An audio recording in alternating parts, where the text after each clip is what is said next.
All right, thanks guys for coming out. Want to talk a little bit about people first language as it relates to dealing with people with disabilities.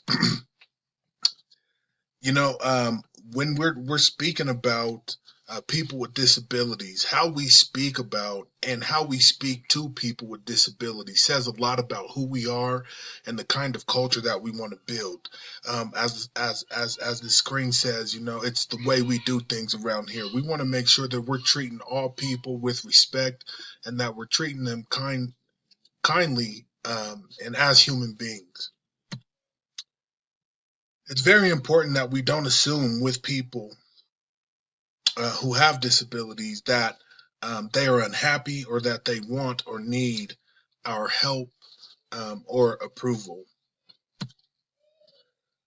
When it comes to the language that we use in dealing with people with disabilities, it really shows a lot about who we are as a person, and the language that we use itself actually shapes our mindset and how we feel about people with disabilities, and it can also perpetuate the negative stereotypes.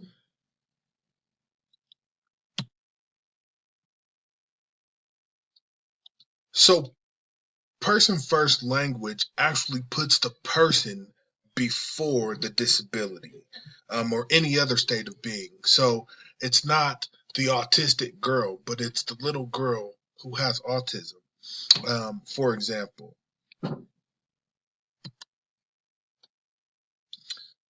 when dealing with people um, with disabilities or people with blonde hair, right? It's important that we are intentional in recognizing that they are people first.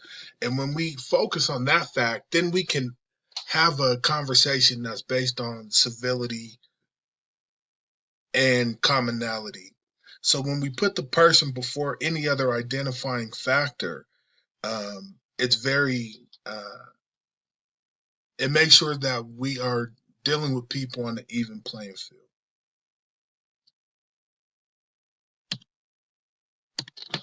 So let's do a quick practice. Instead of